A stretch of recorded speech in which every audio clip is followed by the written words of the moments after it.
November wind cut through Boston like a blade that remembered winter. Constance Morrison felt it slice past his collar as he walked his daughter's mittened hand warm in his palm. 6 years old and poet already moved through the world like someone who understood its rhythms, her pink knit hat bouncing with each step along the gravel path that wound through Boston Common. The bookstore bag swung from Cade's free hand, rustling with the weight of illustrated verse inside. Poetry for children, because her mother had named her after the only art form that felt like truth, and Cade wouldn't let that legacy fade into photographs and stories poet barely remembered. 3 years since Whitley's brain had betrayed her mid-laugh at their kitchen table, and still some days the absence felt fresh as a wound that hadn't learned to scar. Poet tugged his hand, pulling him toward the fountain, where bronze figures stood frozen in perpetual dance. The question came bright and easy. Can we get hot chocolate before we go home? My hands are freezing even with mittens. Cade glanced down at his daughter's upturned face, brown eyes hopeful beneath the ridiculous pom-pom crowning her hat. Of course we can, baby girl. There's that place near. The words died in his throat. A shape on the bench 15 feet ahead resolved into something that made his chest tighten. Not sitting, not really. Curled instead, knees drawn up, whole body contracted against cold that had teeth today.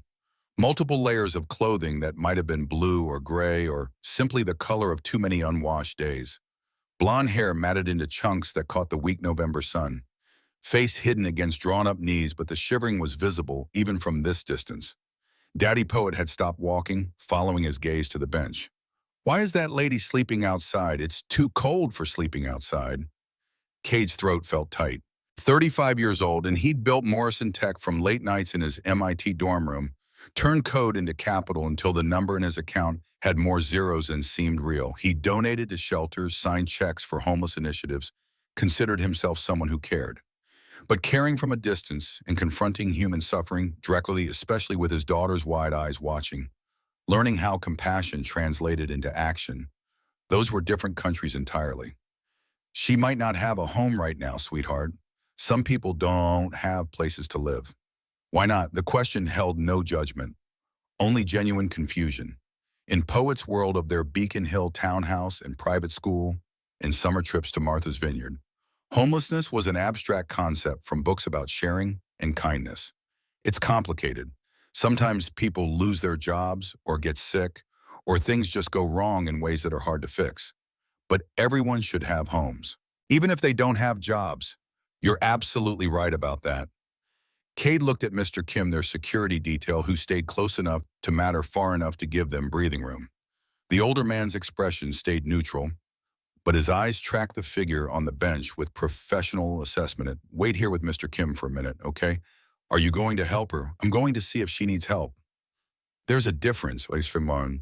Poet's hand slipped from his and Cade walked toward the bench, feeling his daughter's gaze on his back like a weight he chose to carry. Up close, the woman looked young. Late 20s maybe, though. Exhaustion and dirt made age harder to read. Her face stayed buried against her knees, but her breathing came fast and shallow, like someone trapped in dreams they couldn't wake from. Cade kept his voice soft, non-threatening. Excuse me, miss. Are you all right? The woman's head jerked up and Cade found himself looking into blue eyes that held equal parts fear and defiance. Despite everything, the grime, the exhaustion, the desperation evident in how she pressed herself harder against the bench back, she was striking. High cheekbones and a mouth that might have been lovely if it wasn't compressed into a line of pure survival instinct. I'm not bothering anyone. I'll move if you want. I was just resting. The words came rushed, practiced. How many times had she said them to people who saw her as a problem to be solved through absence? You're not bothering anyone. I'm Constance Morrison. That's my daughter over there, Poet. We were just walking past and wanted to make sure you were okay. The woman's eyes flicked to Poet, then back to Cade. Her assessment was quick, in thorough, expensive coat, confident, bearing the kind of presence that came from never wondering if a bank account would clear. But also something else, genuine concern in his expression, rather than the pity that turned people into objects to be managed. I'm fine, just cold. I appreciate you checking. When did you last eat something? The question made her flinch. I don't know. Yesterday maybe, or the day before. Look, I really don't want charity. I'm not asking for anything. Her stomach betrayed her with a growl audible even over the fountain splash. It's not charity, it's basic human decency. There's a cafe about 2 blocks from here. Let me buy you something warm to eat and drink. No strings, no expectations, just food. The woman he still didn't know her name looked ready to refuse. Pride and necessity warred across her face, 2 armies that had fought this battle before. Her hands trembled where they gripped her knees, and Cade couldn't tell if it was cold or hunger or something else entirely. Just food, she finally whispered. Then I go. I don't want complications. Just food, Cade agreed, though some part of him already knew this promise was the first of many he wouldn't keep. The walk to the cafe took less than 5 minutes but felt longer. Poet appeared at Cade's elbow, having extracted herself from Mr. Kim's supervision with the determination that made her teachers both adore and fear her. Hi, I'm Poet Morrison. I'm 6 3/4 years old. What's your name? The woman glanced down and something in her expression softened. Most people call me Bry, short for Bryony. That's a pretty name. Are you coming with us to get hot chocolate? If that's okay with you and your dad, it's very okay. Daddy says hot chocolate makes everything better, and you look like you need things to be better. Cade caught Bry's eye over Poet's head, offering an apologetic grimace. His daughter had many gifts, but subtlety wasn't among them. The cafe smelled like coffee and cinnamon warmth, hitting them in a wave that made Bree sway slightly. When had she last been properly warm? Cade guided them to a corner booth, Poet sliding in first with the confidence of someone who'd never been unwelcome anywhere. Bree hesitated before sitting, and Cade saw her take in the other patron students with laptops, mothers with strollers, the comfortable middle-class landscape of a Tuesday afternoon. She looked like someone who'd crossed a border without papers, aware of her otherness in every glance that slid past without landing. What do you want? Cade kept his tone light casual, like this was completely normal. Just coffee. Black. You should eat something too. When's the last time you had a real meal? Bree's jaw tightened. I said just coffee. Miss Bree should have soup, Poet announced, with the authority of someone who'd watched too many episodes of children's television about helping others. Soup is warm and good when you're cold. And a sandwich. And hot chocolate, because everyone deserves hot chocolate. Cade caught the server's attention, a young woman with blue streaks in her hair, who looked at Bree without judgment. Can we get 2 hot chocolates, 1 black coffee? And what soups do you have today? Tomato basil and chicken noodle. 1 of each plus 3 turkey club sandwiches. Cade. Bree's voice held warning, but also something else. Something that sounded dangerously close to tears. We're having lunch anyway. You're just joining us, please. The food arrived faster than conversation could fill the silence. Bree stared at the tomato soup like it might vanish if she blinked, steam rising in delicate curls. Then she picked up the spoon with hands that still trembled and took a careful sip. Cade watched her eyes close, watched the way she held the second spoonful in her mouth like she was memorizing the taste. Poet munched her sandwich and chattered about the book they'd bought, about her upcoming ballet recital, about her best friend Maya, who had a pet hamster named Professor Whiskers. Do you have any pets? Miss Bree set down her spoon, and Cade saw her swallow hard. I did once. A cat named Fitzgerald. But I couldn't keep him when things changed. My friend took him. He's better off. What changed, Poet? Those are personal questions. Let Miss Bree eat. It's okay. Bree looked at Poet directly, and Cade admired how she didn't lie or sugarcoat. I lost my job. Then I couldn't pay rent for my apartment. Sometimes adults have really hard times where everything goes wrong at once. So right now I don't have a house. That's why I was sleeping on the bench. That's sad. Where do you sleep when it's not on benches? Sometimes in shelters. Sometimes wherever I can find that's safe. You should stay with us. The words dropped into the conversation like a stone into still water. Cade felt the ripples spread outward, changing everything. Poet sweetheart. We have lots of rooms. Our house is really big, and lots of the rooms are empty because it's just me and Daddy and Mrs. Kim who cooks. Miss Bree could have the blue guest room. It's really nice and has its own bathroom and everything. Bree shook her head quickly. That's incredibly sweet, but I couldn't possibly. You don't know me. I could be dangerous or something. Are you dangerous? The question came from Cade, genuine curiosity replacing automatic refusal. No, I was a graphic designer. I had a life, a career. I went to art school and worked for a good firm and paid taxes and did everything right. Then my mom got sick with cancer and the medical bills, even with insurance.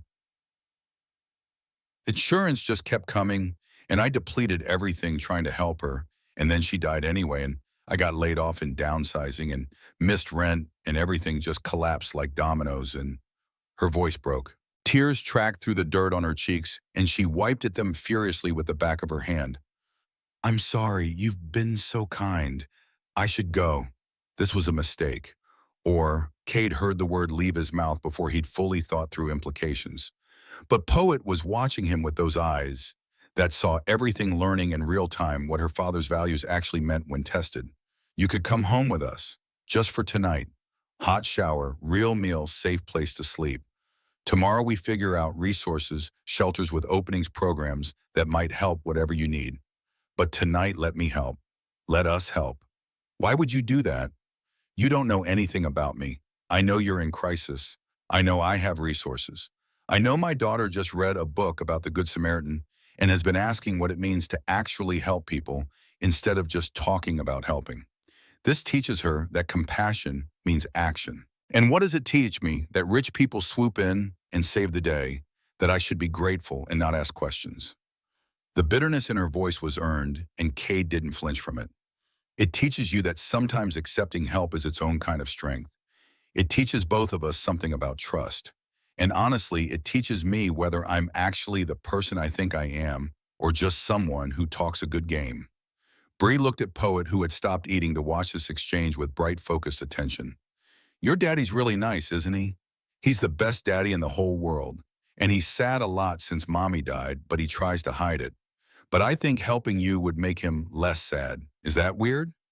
Out of the mouths of children came truths that adults spent lifetimes learning to camouflage. Cade felt his throat tighten, felt Bree's gaze shift to him with new understanding. Just tonight, she finally whispered.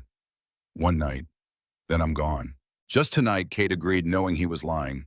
Knowing the moment Poet asked to help, he'd already decided this woman wasn't going back to park benches in November cold. Not if he could prevent it. The Morrison townhouse stood on a tree-lined street where old money met new ambition, brick facades, and bay windows, speaking a language of generational wealth that Cade had learned as an adult. 4 stories of elegant restraint, the kind of house that appeared in architectural magazines under headlines about modern classic design. Bree stopped on the sidewalk, taking it in. This is your house, her voice held disbelief edging into something darker, awareness of the gulf between their realities. It's where we live. Come on, it's warmer inside. The interior opened into high ceilings and hardwood floors that gleamed with recent polishing. Art on the walls, tasteful and expensive, but not ostentatious. Original pieces by local Black artists, Cade collected, deliberately supporting voices that museums too often overlooked. But also Poet's crayon drawings stuck to the refrigerator with magnets shaped like letters. A child's pink rain boots, abandoned by the door, scattered toys suggesting real life happened in these expensive rooms. Mrs. Kim emerged from the kitchen, wiping her hands on a dish towel. Korean-American, early 60s, she'd been with them since Poet was a baby. Her expression shifted through surprise to concern to something like understanding as she took in Bree's appearance. Mr. Morrison. Mrs. Kim, this is Bryony Ashford. She'll be staying in the blue guest room tonight. Could you prepare it and find some suitable clothes? Mrs. Kim's gaze moved between Cade and Bry, reading subtext in the careful space they maintained. But whatever judgment she formed stayed private. Of course. Miss Ashford, would you like to shower? I'll have everything ready in 15 minutes. Yes. Thank you. I'm sorry for the imposition. No imposition. Any friend of Poet's is welcome. The kindness in her voice made Bry's eyes fill again. How long since someone had treated her like a person rather than a problem? Upstairs, the blue gas room faced the street, large windows letting in afternoon light that made the hardwood glow. Queen bed with white linens, reading chair by the window, small desk and bookshelf. Simple and clean, and so far from a park bench it might have been a different planet. Bree stood in the doorway, not entering. Like crossing the threshold would make this real, would allow hope that could be snatched away.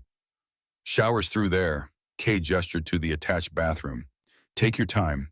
Mrs. Kim will leave clothes outside the door. Come down when you're ready. Why are you really doing this? The question stopped him halfway to the hall. Because 3 years ago when my wife died, I almost lost everything. The company, my sanity, my ability to function as Poet's father.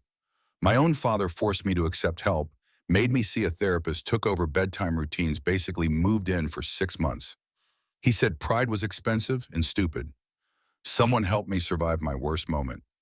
You're in yours. That's why. I'm white. You're black. In case you haven't noticed, I've noticed. I've also noticed that suffering doesn't check demographic boxes. Leaving you on that bench wasn't right. Everything else we'll figure out. People will think things, make assumptions. People always think things about successful black men, regardless of what we do. I stopped living by others' expectations a long time ago. Alone in the bathroom, Bree peeled off layers of clothing that carried the smell of the streets. She'd grown accustomed to her own stench over weeks, but now in this clean space, it hit her fresh evidence of how far she'd fallen. Under the shower spray water running hot enough to hurt, she watched grime and despair swirl down the drain and wondered what kind of man brought homeless strangers into his house, into his daughter's life, without apparent fear. The answer felt dangerous, the kind who saw people instead of categories, the kind who meant the compassion he preached. She scrubbed until her skin turned pink, used the expensive shampoo that smelled like lavender and something else she couldn't name, stayed under the water until it ran clear, until she felt almost human again. Outside the bathroom door, she found neatly folded clothes, soft pajama pants and navy blue matching long-sleeve shirt, a robe in cream-colored terry cloth, thick socks. Everything clean and new-smelling and exactly her size, which meant Mrs. Kim had excellent judgment. Downstairs, voices drifted from the kitchen. Poet's bright chatter, deeper rumble of Cade's responses, Mrs. Kim's occasional interjections. The sounds of a family and their evening routine, ordinary and precious. Bree paused at the bottom of the stairs, unwilling to intrude. This wasn't her life. This was borrowed time charity dressed up as hospitality. Tomorrow she'd be back to shelter, waiting lists, and survival math. But tonight she was warm and clean and could smell something cooking that made her stomach clench with hunger that went beyond physical need. Miss Bree Poet spotted her launching herself from the kitchen with enthusiasm that nearly knocked Bree off balance. You look so different when you're clean. Not in a bad way, just different. Like yourself again. Come see Mrs. Kim is making spaghetti because I asked and Daddy says you're eating with us. In the kitchen, Cade stood at the counter chopping garlic with the competence of someone who actually cooked. Not just wealthy enough to hire help, but someone who found peace in the ritual of preparing food. Feeling better, his tone stayed casual, but Cade's eyes tracked her face, reading exhaustion. And something else, the specific vulnerability of someone stripped down to nothing who didn't know how to accept kindness without tallying cost. I feel human. Thank you. For all of this, dinner is in 20 minutes. You like pasta? I like anything that's not from a dumpster or day-old discount rack. The words came sharper than intended defense mechanisms, grinding even here. But Kay just nodded like she'd stated simple fact. Then you'll like Mrs. Kim's sauce. She makes it from scratch, tomatoes, basil, oregano, some secret ingredient she won't tell me even though I own the house. It's gochugaru, Mrs. Kim stage whispered to Bree. Korean red pepper flakes. He thinks Italian food can't have Korean influence, but flavor knows no borders. Dinner happened around the kitchen table rather than the formal dining room Bree glimpsed through the doorway. Spaghetti served family-style garlic bread, still warm salad with homemade vinaigrette. Poet dominated conversation, telling Bree about ballet class and her friend Maya's hamster and how she was learning to read chapter books. Bree ate slowly, savoring each bite. The food tasted real in ways that transcended hunger tomatoes, that remembered summer basil, that bit back bread with actual texture. She'd forgotten food could be experience rather than survival. Miss Bree, do you like to draw? Daddy said you're a graphic designer. I like drawing too. I love drawing. Used to anyway. Haven't done much lately. Why not? Because sometimes when everything falls apart, the things you love most become too hard to face. The honesty surprised even Bree, but Poet nodded like she understood. Daddy stopped playing piano after Mommy died. He used to play every night before bed, but then he just stopped. Mrs. Kim says sometimes grief takes things from us before we're ready to take them back. Smart woman. Cade's voice held emotion carefully controlled, and Bree realized grief was the third presence at this table, not gone, never gone, but domesticated into something they could live alongside. After dinner, Mrs. Kim took Poet upstairs for bath time, with the firmness of someone who'd negotiated this routine many times. Alone in the living room, Cade and Bree sat in careful distance, coffee growing cold between them. I need to be honest with you. Cade's tone made Bree tense. While you were showering, I ran a basic background check. I hope that's not offensive, but I have Poet to protect. You have a child to protect. I understand completely. What did you find? Bryony Marie Ashford, 28. Graphic design degree from Massachusetts College of Art, 2019. Worked at Brighton Design Studios until they downsized 6 months ago. No criminal record, not even parking tickets. Estranged from family except a younger brother, Leander. Mother died of ovarian cancer last March. Medical debt of $47,000 that destroyed your savings even with payment plans. Everything you told me checks out. You sound surprised. More relieved than surprised. People lie for all kinds of reasons. I don't have the energy to lie anymore. Truth is exhausting enough. Cade leaned forward, elbows on knees, brah. I want to help beyond tonight. I have resources, connections, the ability to make things happen. I'm not a charity project for a guilty rich person trying to feel better about themselves. The words landed hard, exactly as intended. Cade sat back, something that might have been hurt crossing his face before smoothing into understanding. Fair. Harsh, but fair. Let me rephrase. I need a new lead designer for Morrison Tech's upcoming rebrand. My current team is external, expensive, and consistently missing the mark. I looked at your portfolio online while you were showering. You really did your homework. Your work is excellent. The Brighton Design Studios website still shows projects you led. That campaign for the nonprofit literacy program, brilliant. Clean lines, emotional impact without manipulation. Exactly the kind of vision Morrison Tech needs. I'm not offering charity. I'm offering an interview for a real position with real salary and real expectations.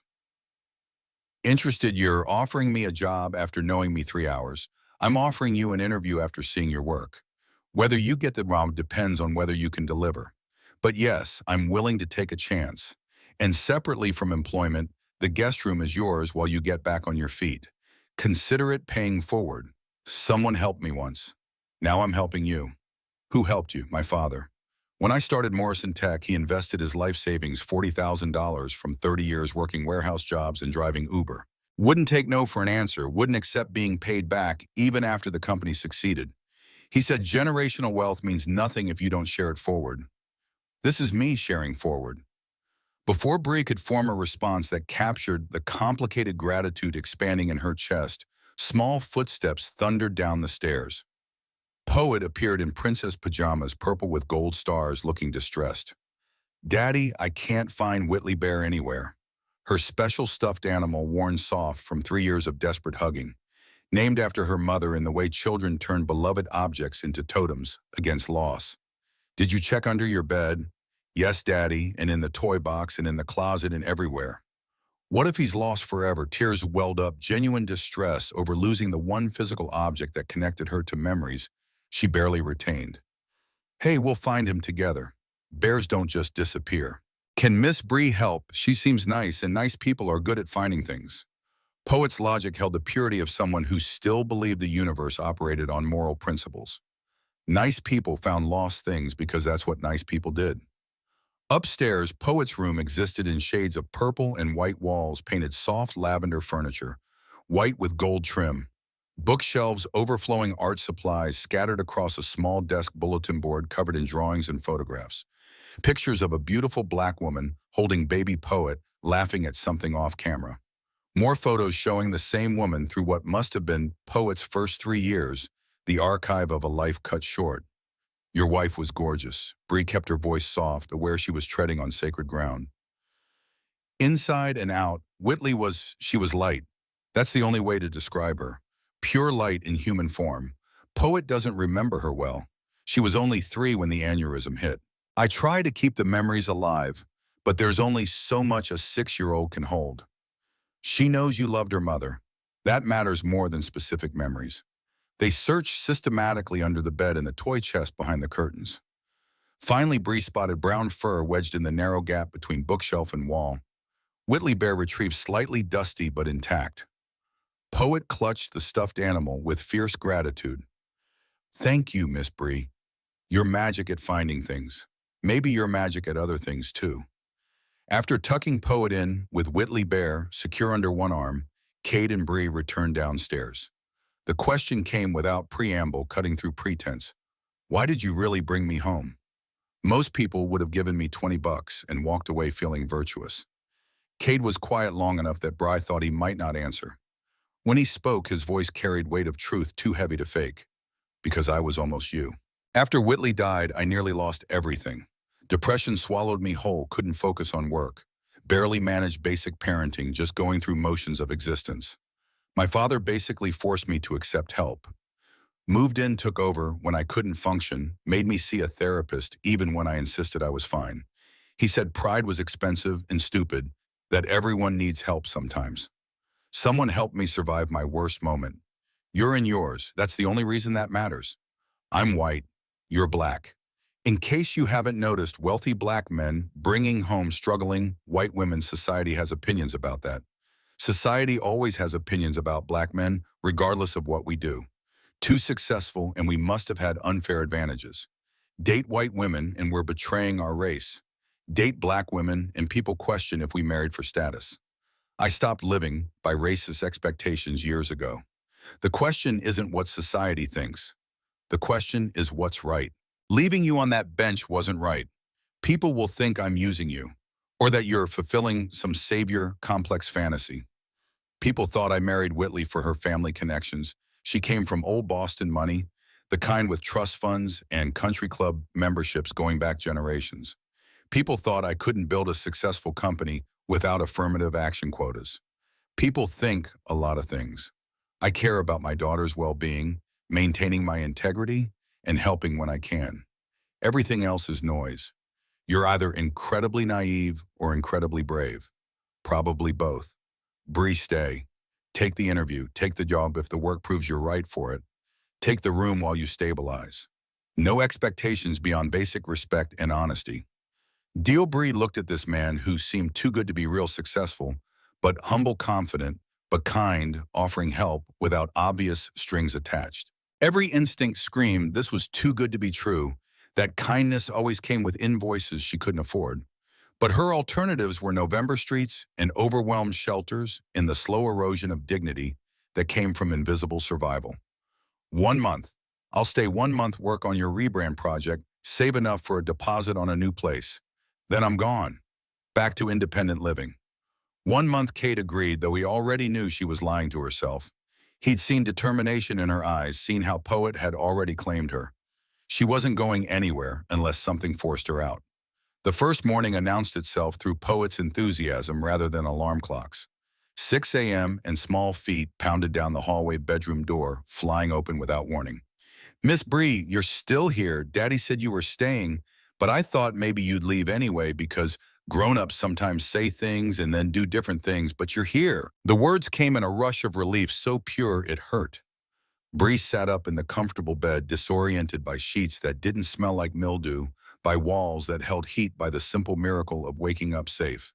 Kate appeared in the doorway looking apologetic. Poet baby, we talked about letting people sleep. Miss Bree had a hard few weeks. She needs rest. I'm awake now. It's fine. Mrs. Kim is making pancakes. Do you like pancakes? Everyone likes pancakes. Will you come eat with us? How could anyone refuse enthusiasm? This pure Bride found herself following Poet, downstairs still wearing the borrowed pajamas, feeling like an actor who'd wandered onto the wrong stage mid-performance. The kitchen smelled like butter and vanilla.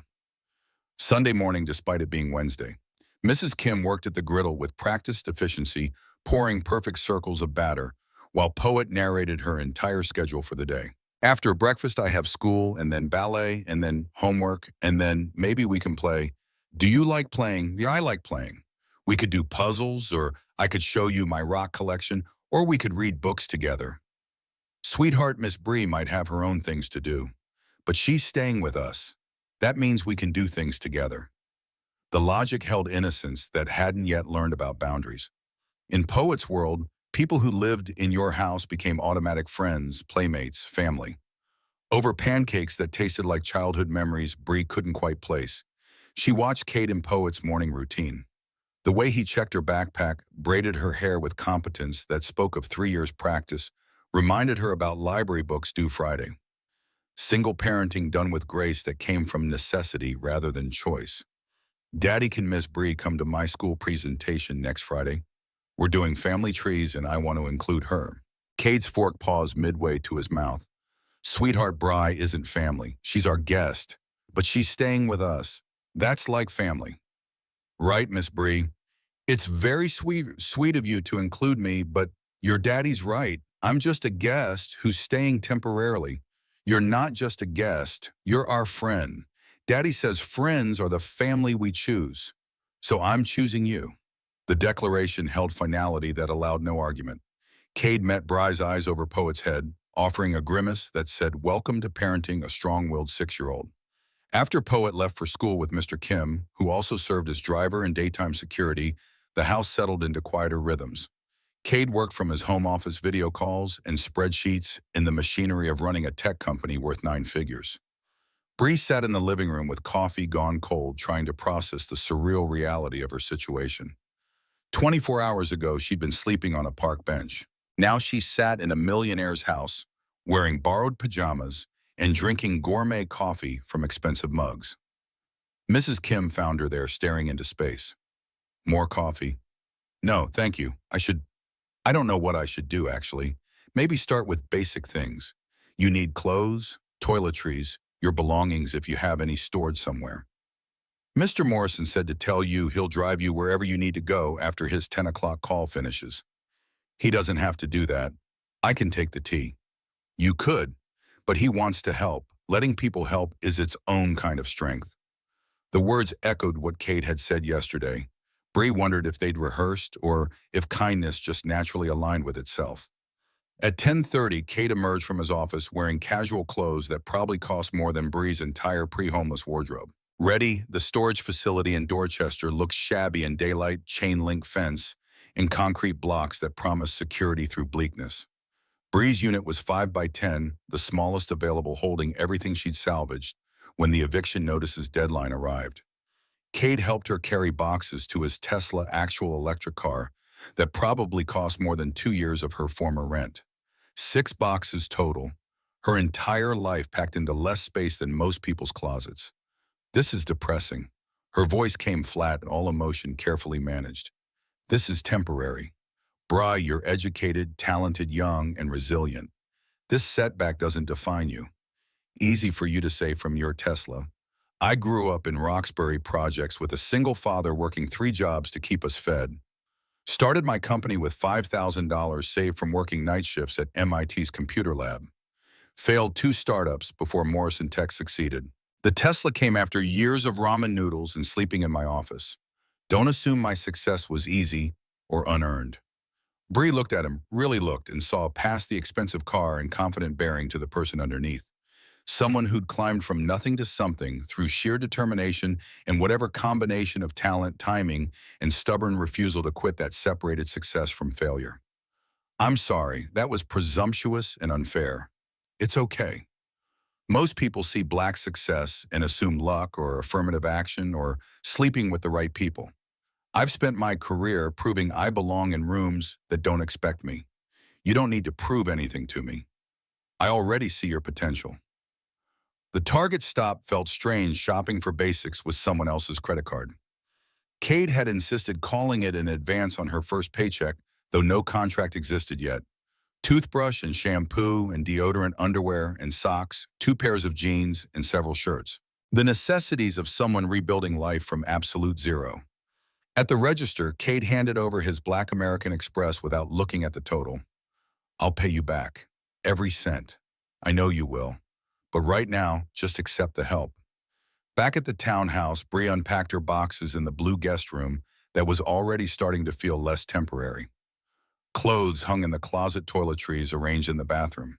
Her mother's jewelry box almost empty, and most pieces sold for medical bills placed on the dresser like a shrine to everything she'd lost. Among her belongings, she found her design portfolio. Leather-bound presentation book showing her best work, carefully curated proof of talent that felt like artifact from someone else's life. Had she really created these campaigns? Led these teams, been someone whose opinion mattered in conference rooms? That evening, after Poet's ballet lesson and dinner, Cade made his formal offer. They sat in his home office, leather chairs and mahogany desk that belonged in movies about success. I spoke with Larkin Wells, my business partner. Showed him your portfolio. He wants to meet you, but I'm authorized to make an offer. Lead designer for the Morrison Tech rebrand. 60-day contract, initially $75,000 annual salary. If we convert to permanent position after proving the fit works. Full benefits, stock options, standard stuff. Interested? $75,000, that's more than Brighton Design Studios paid me. That's because you were undervalued. I looked at comparable positions in Boston's tech sector. This is competitive, not charity. When do I start? Monday. Gives you the rest of this week to settle in, recover, prepare. Larkin will send project parameters tomorrow. You'll work from here. Initially, I have office space downtown, but most of our design team is remote anyway. Questions? Just one. Why are you really doing this? Cade was quiet, choosing words with visible care. Because I believe talent deserves opportunity, regardless of circumstance. Because my company needs what you can provide. Because helping you helps Poet learn what actual compassion looks like. Because it's the right thing to do. Pick whichever reason satisfies you. What if I'm terrible at the ground? Then we part ways professionally, but you still have the room until you're stable. Employment and housing aren't linked. I won't force you back onto the streets if the work doesn't pan out. You're taking a huge risk on someone talented who hit bad luck. That's not risk, that's investment. Bree, I've made my career on seeing potential others miss. Don't prove me wrong. The weekend passed in strange domesticity. Poet insisted on including Bree in everything. Saturday morning cartoons, trip to the park. Sunday afternoon baking session where they made chocolate chip cookies that came out slightly burnt but delicious anyway. Mrs. Kim observed with something like approval, seeing how naturally Bree folded into their routines. Sunday night after Poet was asleep, Cade found Bree on the back patio. November cold bit deep, but the outdoor heater made it bearable. She sat curled in one of the wicker chairs, staring at the small garden that Mrs. Kim maintained even in winter. Couldn't sleep, too much in my head. Cade settled into the chair beside her, maintaining careful distance. Want to talk about it? I keep waiting for the catch. For you to tell me what you really want in exchange for all this. What do you think I want? I don't know. That's what makes it terrifying. Men don't just help women like me without expectations. Men like me don't just help white women, you mean. Let's be honest about what you're really asking.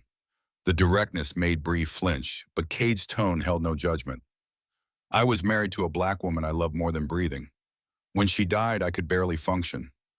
I'm not looking for replacement or rebound or whatever else your mind is constructing. I'm looking for I don't know. Not to be so alone, maybe. To help someone because I can. To teach my daughter that we're all responsible for each other. And if I develop feelings, if this situation gets complicated, then we navigate the complications like adults. About. Bree, I'm not going to lie and say I don't find you attractive. You're intelligent, creative, resilient, and yes, beautiful. But I'm also not going to act on attraction that emerges from unequal circumstances. You're rebuilding your life. I'm your employer and your host. That creates power dynamics we both need to respect. So we just ignore anything that might develop. We maintain professional boundaries. You work for me, live here temporarily, and we keep everything appropriate. Can you do that? The question landed with weight. Could she? Already she felt herself noticing things, the way Cade moved through space with unconscious grace, how he spoke to Poet with patience that never condescended, the rare smile that transformed his entire face from handsome to extraordinary. I can maintain boundaries if you can. Then we have a deal. Professional relationship, temporary housing arrangement, nothing more. The promise sounded convincing.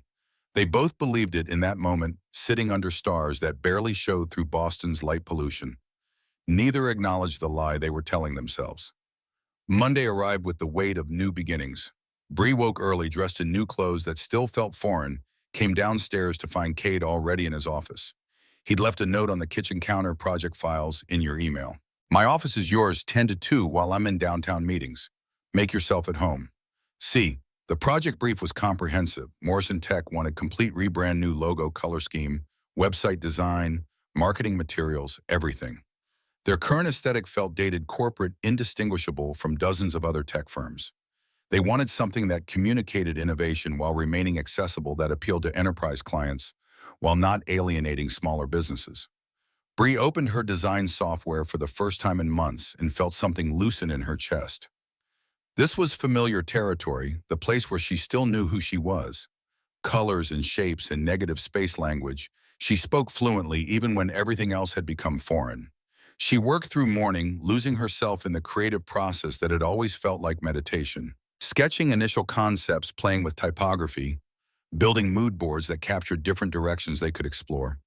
Mrs. Kim brought lunch on a tray, soup and sandwich, fruit tea. You've been working 4 hours without break. Eat. Lost track of time. Thank you. Mr. Morrison does the same thing, forgets food exists when work flows well. I've learned to interrupt forcibly. After Mrs. Kim left, Bri ate slowly, studying the office where she sat. Photos on the wall showing Kate and Whitley at various stages: engagement, wedding, with newborn poet. Awards and plaques documenting Morrison Tech's rise. MIT diploma, Forbes 30 under 30, feature, Boston Business Journal, coverage. This was his life. Success built deliberately, lost survived, somehow new life constructed from ruins. And now she sat in the middle of it, temporary guest or something else. Poet arrived home at 3 with characteristic enthusiasm. Miss Bree, are you working? Can I see Daddy lets me see sometimes when it's not secret business stuff? Bree showed her the preliminary concepts, watching Poet's face light up. That one, the blue one with the swirly parts? That's the prettiest. You have good taste. That's my favorite too. They spent the next hour coloring together, Poet with her markers and construction paper, Bree refining digital designs. Companionable silence broken only by Poet's occasional questions about why certain colors work together or how Bree made the computer do specific things. When Cade returned at 5, he found them like that, Bree at the desk, Poet cross-legged on the floor, both utterly focused on their respective creations. How's it going? Good, really good actually. I have 3 initial directions to show you if you have time. Let me see what you've got. Bree walked him through each concept, explaining the thinking behind different approaches. Cade listened with the kind of attention that made you want to keep talking, asking smart questions that pushed her deeper into articulating vision. This one. He pointed to the design. Poet had chosen clean lines with subtle curves, navy and silver color palette to typography that felt both modern and timeless. That's my favorite too. I was worried it might be too simple. Simple isn't the same as simplistic. This communicates exactly what Morrison Tech needs: sophisticated, innovative, accessible. Bree, this is brilliant. Exactly what we were looking for. Really, you're not just saying that. I never just say things, especially about business. This is objectively excellent work. Keep developing this direction.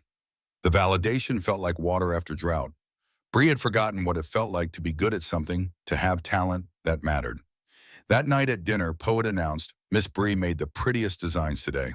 Daddy says they're brilliant, and that means really, really good. Your work is excellent. Cade's tone stayed professional, but his eyes held something else: respect maybe, or recognition of someone matching his standards. The rest of the week passed in similar rhythm. Bree worked on the rebrand. Poet came home from school evenings unfolded in domestic routines that started feeling dangerously normal.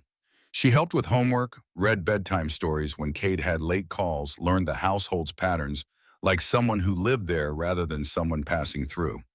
Friday brought the video call with Larkin Wells, African-American, early 40s, Cade's business partner since Morrison Tech's founding. He joined the call from Morrison Tech's downtown office, backdrop of glass and steel, speaking wealth accumulated deliberately. So you're the designer who's got Cade excited. Show me what you're working on. Bri presented the rebrand direction with growing confidence. Larkin listened without interrupting, taking in each element she developed over the week. This is exceptional. Bree, where have you been hiding this talent? On park benches, apparently. The dark humor landed awkwardly, but Larkin just nodded. Fair enough. Streets are full of talented people. Society failed. Cade's instinct to bring you on was correct, which frankly surprises no one. The man's built a career on seeing what others miss. Welcome to Morrison Tech officially. You're hired permanently, assuming you want the position, yes. Absolutely yes. Excellent. HR will send paperwork Monday. Salary 75 starting, standard benefits package, stock options vesting over 4 years. Cade will handle specifics. After the call ended, Bree sat staring at her screen. $75,000, health insurance, stock options, things that had seemed impossible 3 weeks ago, now materializing like miracles she'd stopped believing in. Cade appeared in the doorway. Congratulations, you earned it. I don't know what to say. Thank you usually works. Thank you for everything. The job, the room, the just everything.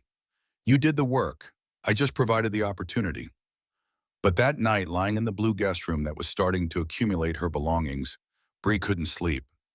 Gratitude tangled with something more complicated, something that had no business existing given their circumstances.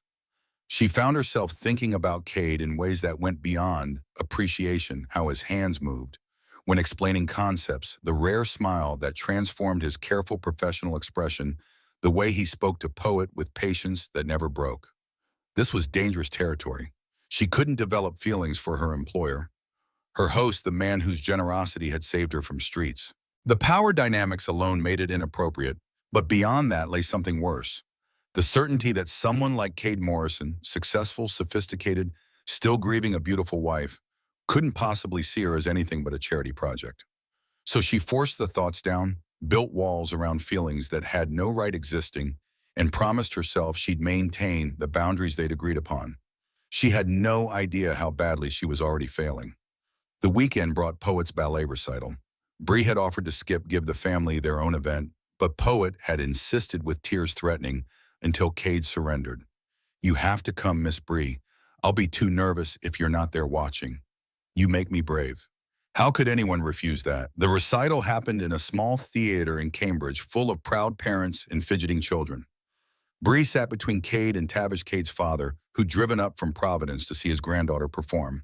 The older man had Cade's eyes and a bearing that suggested life hadn't broken him despite trying. So you're the young woman my son brought home. Tavish's tone held curiosity without judgment. Temporarily, I'm just staying until I get back on my feet. That's what my son claims too. But I see how Poet lights up when you're around. Children don't lie about attachment. On stage, Poet performed with serious concentration, every movement practiced to near perfection. She was good, genuinely talented, not just proud parent perspective. During her solo, she looked directly at their seats and smiled, pure joy, radiating. After the performance, Poet ran to them, still in her costume. Did you see I didn't fall even once? You were magnificent, baby girl. Cade lifted her up, despite her insistence she was too big for carrying. Miss Bree, did you like it? You were the best dancer on that stage. Absolutely magical. I want to be a ballerina when I grow up. Or a poet like my name. Or maybe both.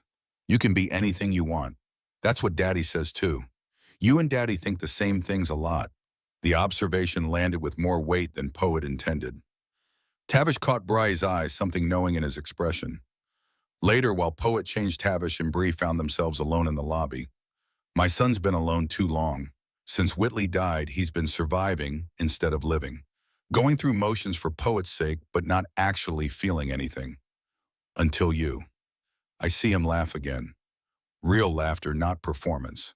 That matters. Mr. Morrison, I don't want to give you the wrong impression. I'm just staying temporarily until you're stable. I heard. But let me tell you something about my son. He doesn't do anything halfway. Not business, not parenting, not caring about people. If he's brought you into his life this completely, it means something. Question is whether you're brave enough to acknowledge what. I can't. The circumstances are complicated. Life always is. But don't let fear of complications prevent something real. Whitley wouldn't want Cade spending the rest of his life alone out of loyalty to her memory. Did you know her loved her like my own daughter? She was light and joy and everything good. But she's gone. Cade's still here. So are you. That matters too. The conversation stayed with Bree as they drove home, Poet chattering about the performance, while Cade navigated traffic with patient competence. What was she doing? Playing house with a family that wasn't hers, developing feelings for a man completely out of her league, imagining futures that couldn't exist. That night, Poet had a nightmare.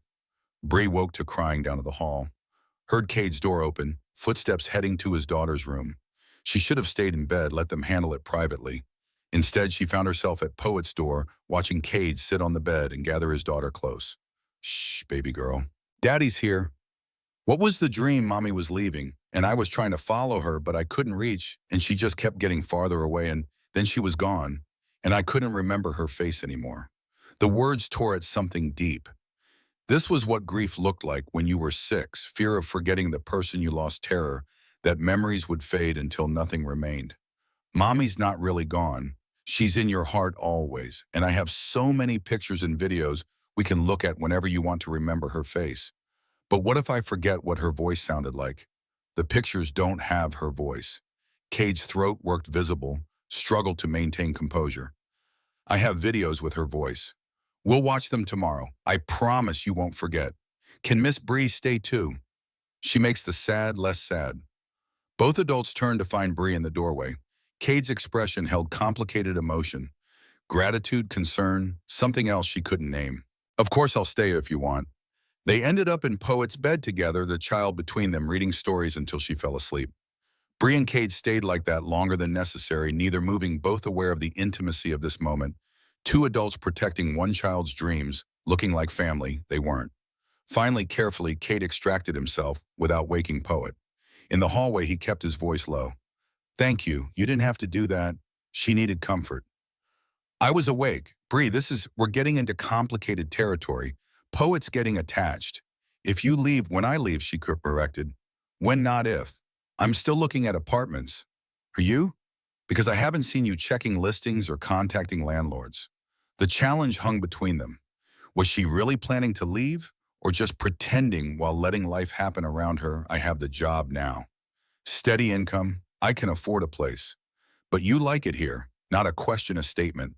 Cade's eyes held something intense, searching. Of course I like it here. You've given me safety and opportunity and belonging I didn't think I'd find again. But that doesn't mean I can stay indefinitely. Why not? Because this isn't real. Because I'm a guest, temporary, someone you helped out of kindness. Because Poet needs stability, not people who drift through her life. Because you're afraid. The words stopped her. Cade stepped closer, not touching, but near enough she could feel his warmth. You're afraid that if you let yourself belong here, it could be taken away. You're afraid of what you're feeling. You're afraid I might feel it too. Don't, Bree's voice came strangled. Don't do this. You're my employer, my host. This crosses every line. What if I want to cross the lines? What if maintaining professional distance is becoming impossible? Then we're both in trouble. The honesty hung raw between them. Cade reached up, fingers almost touching her cheek before stopping. I promised boundaries. I won't break that promise.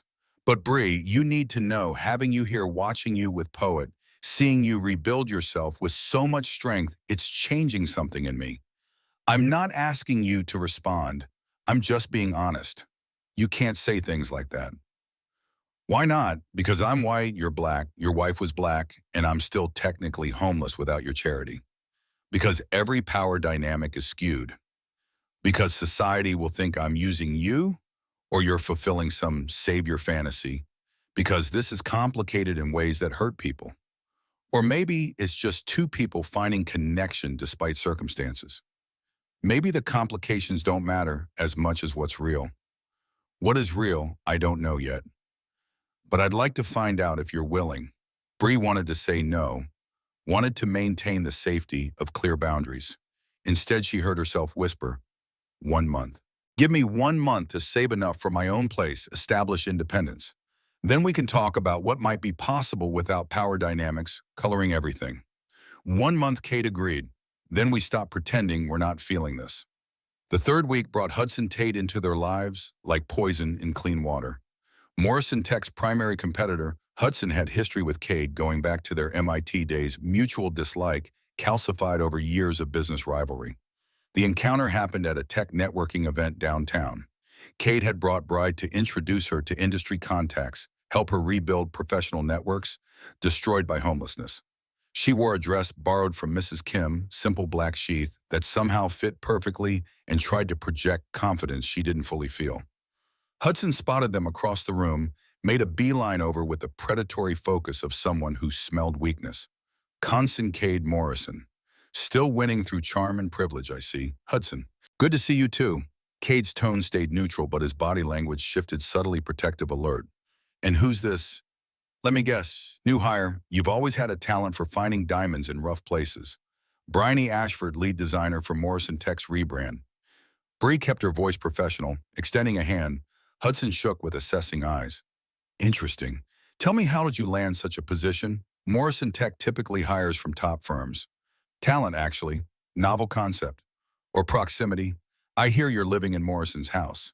Very cozy arrangement. The insinuation landed like a slap. Bree felt her face heat, felt Cade tense beside her. My living arrangements are none of your concern. They're very much my concern when they affect business decisions. Mixing personal and professional, well, that's how lawsuits happen. But I'm sure Cade is careful about such things. He always is.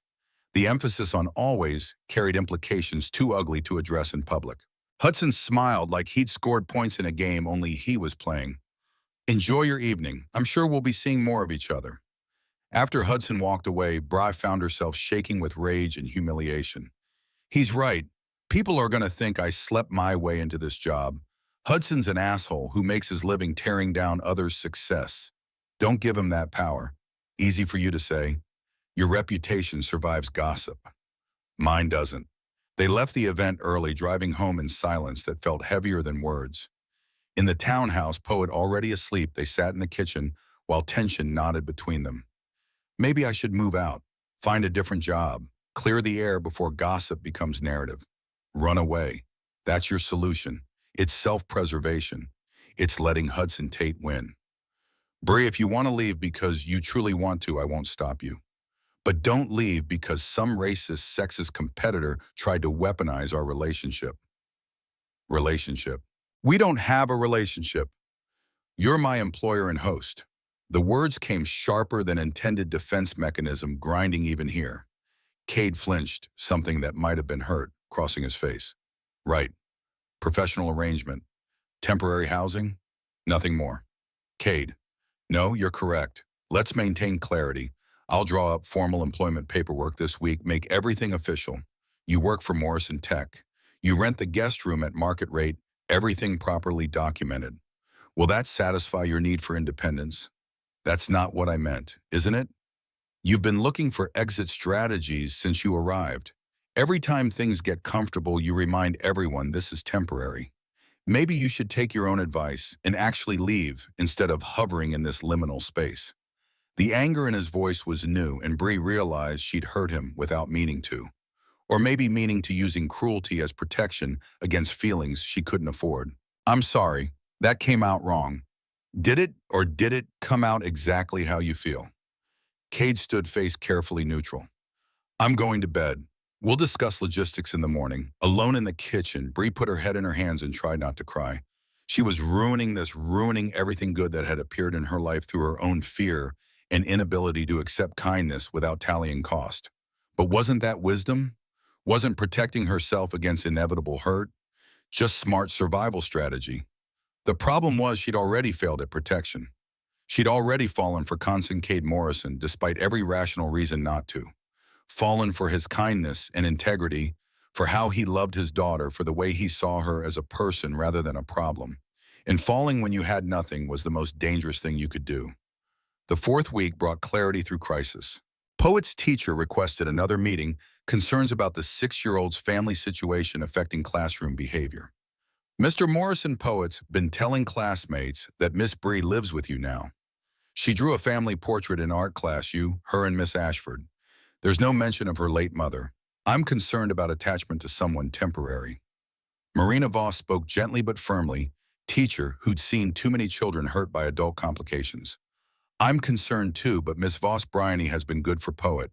Female influence, creative energy, genuine affection. I can't cut that off without hurting my daughter worse. Can you guarantee Miss Ashford's permanence? Because if not, you're setting Poet up for another loss. She's already experienced maternal death. Adding another departure, I understand the risk. Do you? Because from where I sit, you're prioritizing your own comfort over your daughter's emotional stability. The words cut deep because they held truth. Was he being selfish? Using Bri to fill the void? Whitley left caring more about his own loneliness than Poet's long-term welfare. That evening, Cade had the hard conversation. Poet sat on her bed, clutching Whitley bare, sensing something serious coming. Baby girl, we need to talk about Miss Bree. I love Miss Bree. She's the best. I know, and she loves you, too. But sweetheart, you understand Bree is getting her own apartment soon, right? She won't live here forever. Why not? There's room. She could stay in the guest room forever. Because adults need their own spaces. Bree's been very kind staying here, but she has her own life to build. Tears welled up immediately. Does she have to go? I don't want her to leave. Everything's better when she's here. You smile more. Real smiles, not the pretend ones. The observation hit like a fist to the chest. How perceptive was his daughter? How much had she noticed about his careful grief management? I smile plenty, not real smiles. Pretend smiles for me, so I won't worry. But with Miss Bree, you smile like you used to before Mommy died. Please don't make her leave. It's not about making her leave. It's about what's best for everyone. What's best is she stays forever. I want Miss Bree to be my new mommy. The words detonated like bombs in quiet space. Poet said it so simply, so hopefully, like this was obviously the solution to all problems. Sweetheart, it's not that simple. Why not? You like her. I like her. She likes us. That's how families work. Families are more complicated than just liking each other. But you could marry her like you married Mommy. Then she'd stay forever, and we'd be a real family again. Cade gathered his daughter close, felt her small body shaking with tears she'd been holding back. Baby girl, I can't promise that. Love doesn't work on schedules or wishes. But you love her, right? I see how you look at her when you think nobody's watching. Out of the mouths of children came truths adults spent lifetimes learning to hide. Cade held his daughter and couldn't lie, couldn't promise what she wanted, couldn't fix this with parental magic that made all problems disappear. Bree found them like that 20 minutes later. Poet cried out and sleeping against Cade's chest. She stood in the doorway and Cade met her eyes over his daughter's head. She heard everything. Didn't she? Poet's voice drifted sleepy but determined. Miss Bree, don't leave us. Please, we need you. Go back to sleep, baby girl. Promise you won't leave. I promise I'm not going anywhere tonight. Sleep now. After carrying Poet to bed, Cade and Bree ended up on the back patio despite November cold. The outdoor heater glowed but barely cut the chill. Good they both needed the cold's clarity. This is dangerous, Bree spoke first, voice tight. We look like a family. We feel like a family. But we're not. I'm temporary, and Poet's forgetting that. Are you temporary? Cade turned to face her directly. Because from where I sit, you've been here a month. You work for my company, help parent my daughter, belong in our life more completely than anyone since Whitley died. At what point does temporary become permanent? When it's real instead of crisis response. Cade, we met because I was homeless. You helped me because you're fundamentally decent. But that's not foundation for actual relationship. What would be foundation meeting at a bar, being introduced by friends? There's no correct way for people to meet. We found each other when we both needed something. Maybe that's enough, or maybe it's gratitude masquerading as something deeper. Is that what you feel, gratitude? The question hung heavy. Cade moved closer, not touching, but near enough she could see gold flecks in his brown eyes. Tell me honestly, what do you feel? Bree's throat felt tight. Terrified, overwhelmed, grateful, yes, but also something else. Something I have no business feeling given circumstances. What if the circumstances don't matter? What if this is just two people finding connection despite complications? The complications are the point. You're my employer, my host. The power dynamics alone would still exist if we met any other way. I'll always be wealthier, more established. That doesn't erase the possibility of something real. Your wife was black. Society expects, I don't care what society expects. Whitley loved me without apology. She'd want the same for me after her death. How do you know? Because she told me. When the headaches started, before we knew what they meant, she made me promise not to spend my life alone out of loyalty to her memory. She said love isn't finite. Finding new love doesn't erase what we had. Tears tracked down Bree's face. I'm not her. I can't replace what you lost. I don't want replacement. I want God, Bree. I want you. Specifically you. Your strength and creativity and the way you read to poet with different voices for each character. The way you drink coffee like it's a religious experience. How you cry at animated movies but pretend you're not. You and all your messy human complexity. You can't want me. I'm You're what not good enough, because if that's where this is going, I'll need you to explain why someone talented, resilient, and kind isn't worthy of affection. I was homeless a month ago, and now you're not. And I was depressed and barely functional 3 years ago. People change. Circumstances change. What doesn't change is character, and yours is beautiful. The declaration hung between them, too honest to take back. Bree felt something break open in her chest, all the walls she'd built crumbling under weight of his sincerity. I'm falling for you. The admission came whispered, terrified. Actually, I've already fallen. Somewhere between you finding Whitley Bear and watching you explain design concepts to Poet and listening to you talk about your mother's death without bitterness, I fell completely. And I'm scared because, so if this goes wrong, it'll devastate me. But I'm more scared of never trying. Cade reached up slowly, giving her time to pull away. When she didn't, his hand cupped her cheek with gentle reverence. I'm falling too. Have been since I found you on that bench looking so fierce despite having nothing. I love how you rebuild yourself without complaining. I love your loyalty to your brother despite his addiction. I love that you see Poet as a person, not an obligation. I love God, Bree. I just love you. You can't, not yet. We barely know each other. I know enough. I know you're kind when the world gave you reason for bitterness. I know you work with passion. I know you make my daughter laugh. I know my heart speeds up when you enter a room. What else do I need to know? That I'm terrified this is too good to be real. That I'm scared you'll wake up one day and realize you made a mistake. That society's judgment might wear you down. That he kissed her, then soft and careful and absolutely deliberate.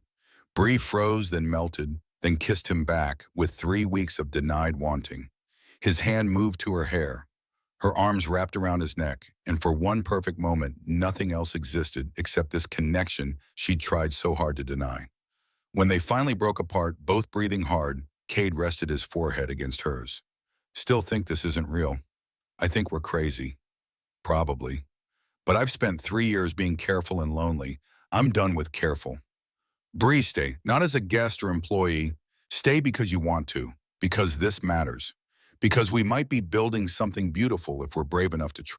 What about Poet? If this doesn't work, then we handle it like adults who care about a child's welfare. But Bree, what if it does work? What if we stop protecting against hurt and choose possibility? Instead, 1 month. Bree's voice came steadier now. You asked for 1 month until I found my own place. That month's over. So here's my answer. I want to stay. I want to see where this goes. I want to build something with you and Poet. But Cade, we do this right. We take it slow. We protect Poet. We don't let fear or society or our own damage sabotage what might be possible. Deal, deal. He kissed her again, longer this time, months of tension dissolving into something gentler and more certain. When they finally went inside hand in hand, neither spoke about logistics or complications. Those would come soon enough. For now, they had this possibility and hope in the fragile beginning of something neither had expected to find. Damaged people building something new from their brokenness, choosing connection despite every rational reason to protect themselves. It wasn't perfect. It wasn't simple. But it was real, and maybe real was enough. Thanksgiving arrived with the weight of family judgment wrapped in tradition. Tavish Morrison arrived first, arms full of grocery bags containing ingredients for his famous cornbread dressing. Behind him came Everly Morrison, 32, corporate lawyer, with the kind of sharp intelligence that could dissect arguments before they finished forming, and she assessed Bree with eyes that missed nothing. So you're the white woman my brother brought home. Not a question, a statement loaded with implication. Everly set her purse down with deliberate care, maintaining eye contact like this was a deposition rather than family greeting. Everly, mind your manners. Tavish's voice carried warning, but his daughter ignored him. Living in his house, working for his company. That's quite a convenient arrangement. It's nice to meet you too. Bree kept her tone neutral, refusing to engage with hostility she'd expected, but hoped wouldn't materialize. I'm just observing facts. My brother has a pattern rescuing people. First Whitley's family when they hit financial trouble, now a homeless white woman. I worry he confuses compassion with compatibility. I'm standing right here, Bree's voice stayed level despite anger rising in her chest. And you're right to be protective. If I had family who cared, she paused, swallowing past old pain, I'd want them questioning strangers in my life too. But Miss Morrison, I'm not using your brother. He offered help when I had nothing. I'm working to repay that debt and build something independent. Whatever else develops between us, it's genuine. Everly studied her with lawyer's precision, looking for cracks in testimony. Are you sleeping with him, Everly? Kate appeared from his office, face tight with anger. Bree had never seen directed at anyone he loved. That's completely inappropriate. It's completely relevant. Cade, you're a black millionaire single father. White women have historically been dangerous for men like you. Accusations, assumptions, destruction of reputation. One claim of inappropriate behavior, and you lose poet. Your company, everything you've built. I need to know what we're dealing with. You're dealing with two adults navigating complicated feelings with appropriate caution. That's all you need to know. Everly turned back to Bree, something softening fractionally in her expression. Look, I don't know you. Maybe you're exactly what you appear to be, someone who hit hard times and accepted help. But I've watched my brother barely survive losing Whitley. I've seen him go through motions for poet's sake while dying inside. If you're real, if this matters to you beyond convenience, then welcome. But if you're using him as a stepping stone to stability, I'll destroy you in ways that leave no evidence. Clear crystal. The two women held eye contact until Poet burst through the front door, with ballet bag trailing behind Aunt Evie. You're here. The tension shattered as Everly scooped up her niece, genuine affection, transforming her severe features into something almost warm. Hey, baby girl, look at you getting so big. Are you still the best ballerina in Boston? The best in the whole world, probably. Dinner preparation became careful choreography of people avoiding confrontation.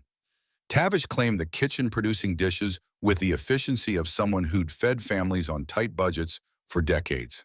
Mrs. Kim assisted with Korean side dishes that complemented traditional Thanksgiving fare kimchi and japchae, alongside turkey and stuffing fusion that reflected the Morrison household's reality.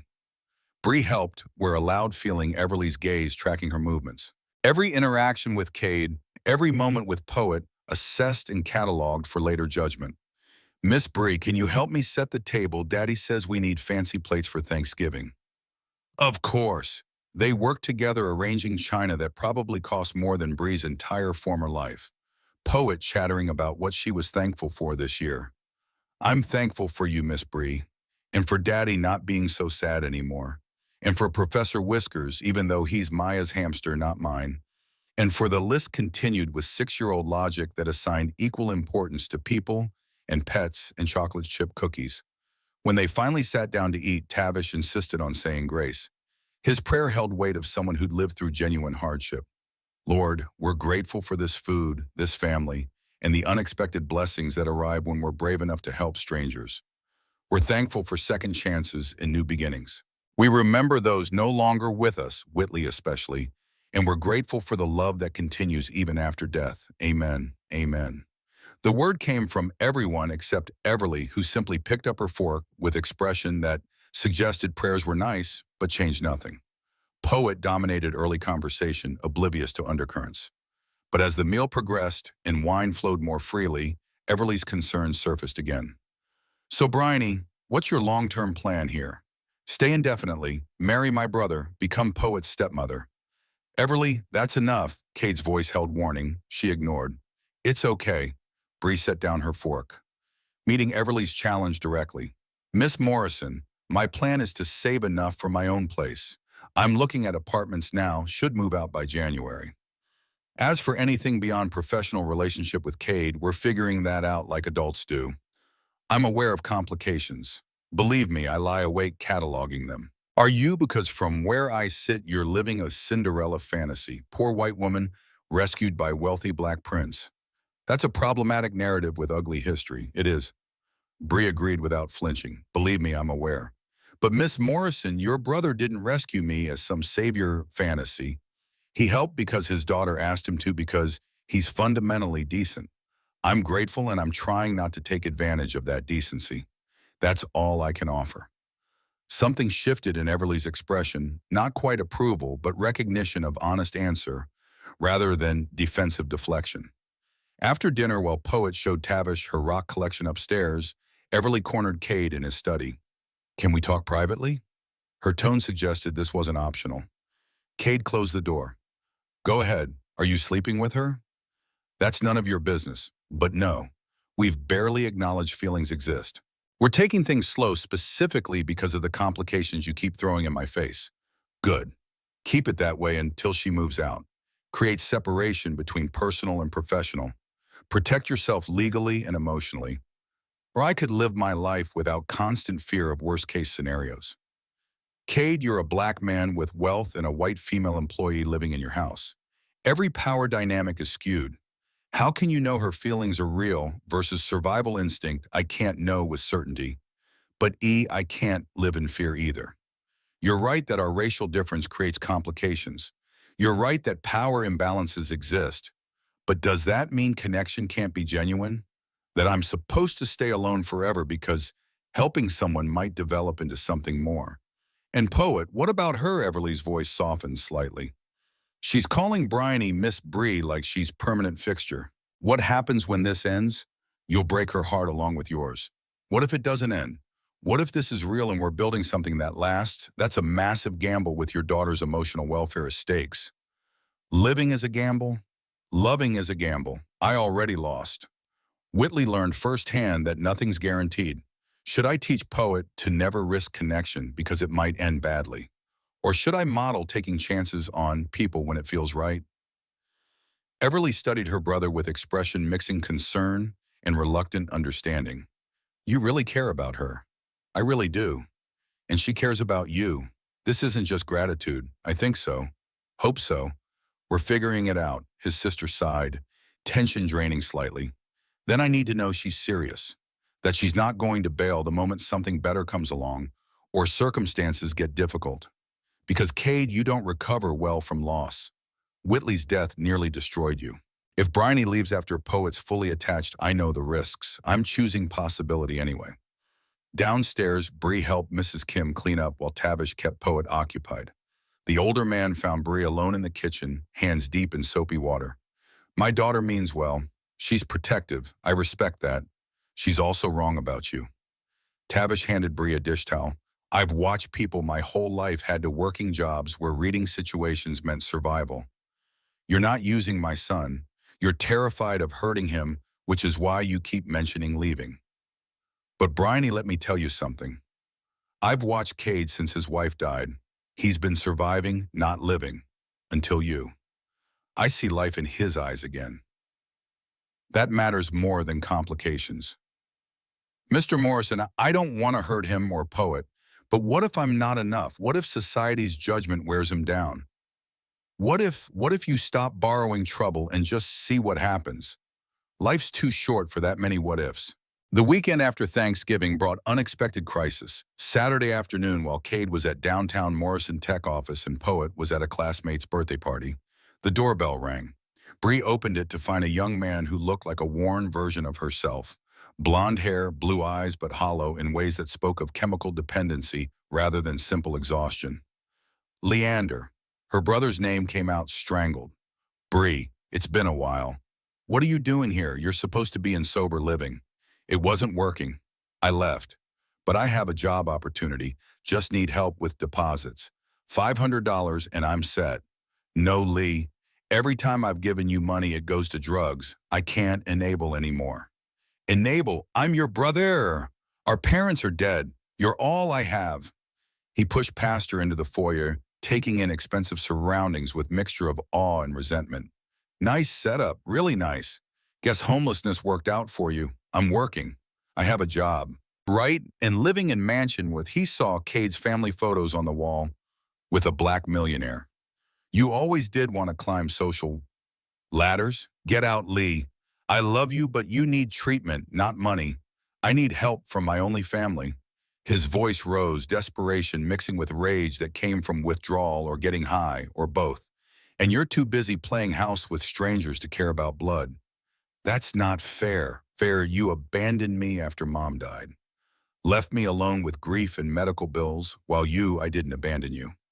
I tried to help until I had nothing left. You stole from me, Lee. Pawned Mom's jewelry for drug money. Lied and manipulated, and Leander grabbed her arm, fingers digging in hard enough to bruise. You'll give me money or I'll make things uncomfortable for you and your rich boyfriend. Cade's voice cut through from the doorway. He'd returned early, sensed something wrong the moment he saw a front door ajar. Release her. Now. Leander turned, took in Cade's size and presence and obvious wealth. His expression twisted into something ugly. Mind your business. She is my business. You're in my home threatening someone under my protection. Leave peacefully or I call police. Police perfect. Leander's laugh held no humor. Rich black guy calling cops on struggling white man. That'll look great. Press will love that story. I don't care how it looks. You're hurting your sister. That's unacceptable. Cade moved forward, positioning himself between Bree and her brother. Mr. Kim appeared from the kitchen, having heard the commotion's silent backup that made Leander reassess his options. Fine, I'm leaving. But Bree, remember this when you're all comfortable in your new life. Remember you chose strangers over family. After building security, escorted Leander out. Bree collapsed into Cade's arms and cried great heaving sobs that came from somewhere deeper than this single confrontation. Grief for her brother, shame at her family's dysfunction, fear that Leander's addiction would destroy what she was building. I'm sorry. I'm so sorry you had to see that. Hey, you have nothing to apologize for. Cade held her tightly, a voice soft against her hair. Family addiction is hell. I know my cousin died from overdose 3 years ago. It's not your fault. He's right, though. I abandoned him. Chose this comfortable life over helping my brother. You chose survival. There's a difference. Bro, you can't set yourself on fire to keep others warm. Your brother needs professional help, not money that enables his addiction. Logic didn't touch the guilt. Bree cried until she had nothing left, until exhaustion replaced emotion, until Cade's steady presence convinced her she wasn't alone in this. When Poet came home later, she found them on the couch. Bree red-eyed, Cade protective, obvious tension in the air. Miss Bree, why are you sick? Did something bad happen? Just some family stuff, sweetheart. Nothing for you to worry about. Is your brother okay? The one you told me about, he's sick, but I'm hoping he'll get help. When people are sick, they need extra love. Poet climbed onto the couch between them with the certainty of someone who'd solved the problem. That's what Daddy says, so we should send him extra love, even if he's far away. You're very wise. I know, Daddy tells me all the time. That night after Poet slept, Cade and Bree talked on the patio despite cold that had teeth now that December approached. Your family knows about us? Bree kept her voice careful, aware this was turning point. They know I care about you. They know you're living here. Everly's suspicious of motives. Tavish is supportive. Standard family dynamics. And Whitley's family. Do they know about me? I haven't told them yet. They're still grieving, not ready to hear I'm moving on.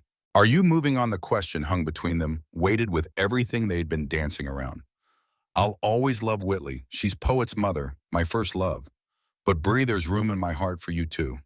Different love, not replacement love. Can you accept that? I think so. But Cade, we need to be realistic. Society will judge. Your family already does. My brother just threatened us. We're navigating minefields. So we step carefully. We communicate. We protect Poet. But Bree, I'm tired of being careful about everything. 3 years of measured responses and appropriate grief and making sure everyone else is comfortable. I want to live again with you, even if it's complicated, especially because it's complicated. Easy things don't teach you anything. They kissed, then softer than the first time, waited with understanding of what they were choosing. Not fantasy or escape, but real relationship with real problems they'd have to face together. The following week brought everything into sharper focus. Marina Voss called another conference, voice tight with concern on the phone. Mr. Morrison, we need to discuss Poet's recent behavior. She's been acting out in ways that worry me. In the school office, Marina laid out incidents carefully. Poet refusing to participate in activities, claiming stomach aches that proved non-existent, drawing increasingly dark pictures during art time. She drew this yesterday. Marina slid paper across the desk, showing crude crayon work, a house with three figures outside when walking away. The walking figure had blonde hair. She told the class, "It's Miss Bree leaving because families always break. Mr. Morrison, your daughter is preparing herself for loss she thinks is inevitable." That's traumatic stress response. Cade's chest tightened. Bri isn't leaving. Does Poet know that?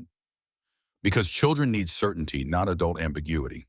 If Miss Ashford is going to be permanent presence, you need to clarify that. If not, you need to create distance before attachment deepens further. That evening, Cade had the conversation he'd been avoiding. Poet sat on her bed looking small, sensing this was serious. "Baby girl Miss Bree isn't leaving. I need you to understand that.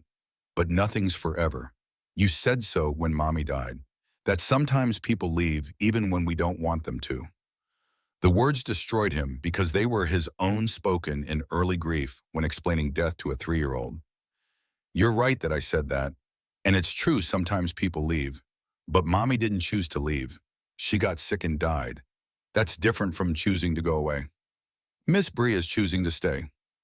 Promise I can't promise forever because life doesn't work that way.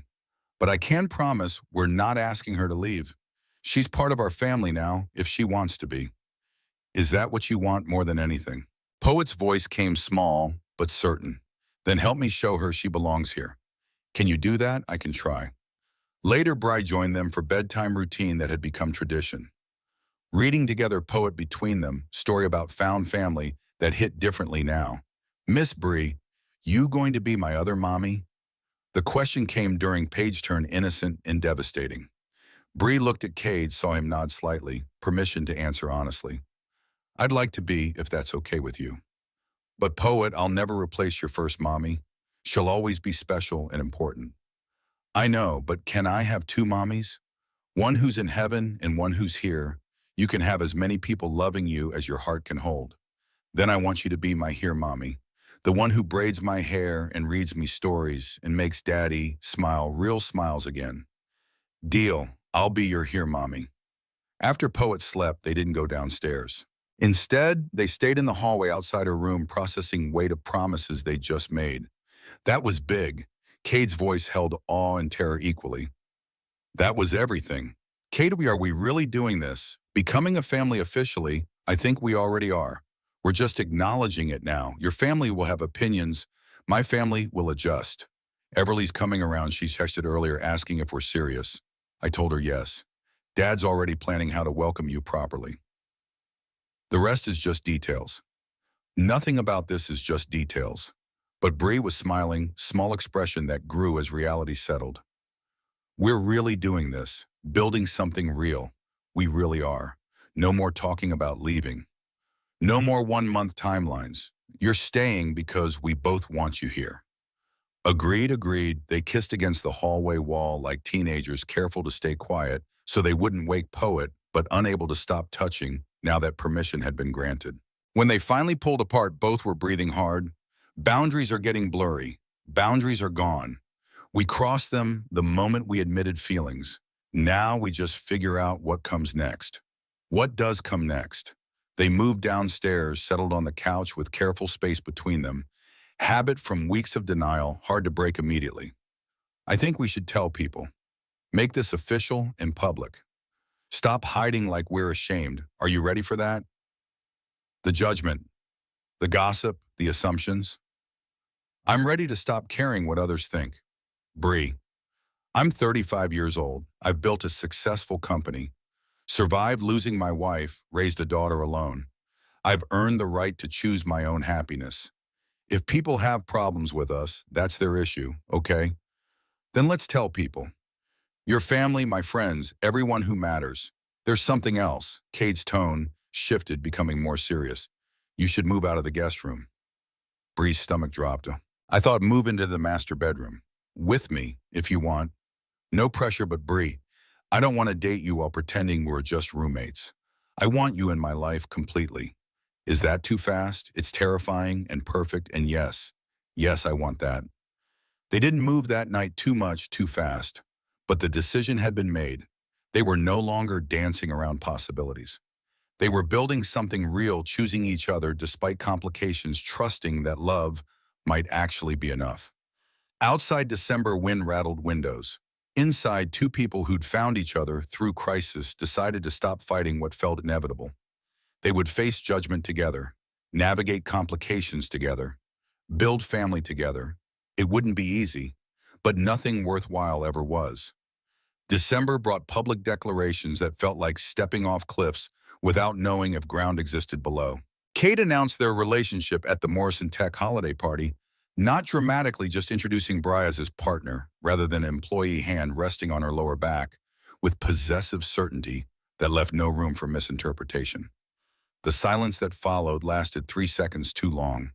Then conversation resumed with the forced enthusiasm of people pretending they hadn't just witnessed something they'd gossip about later. Bree felt every gaze cataloging details: her dress borrowed from Everly, her hand in Cade's, the way they moved together with synchronization that came from sleeping in the same bed, now waking tangled in each other.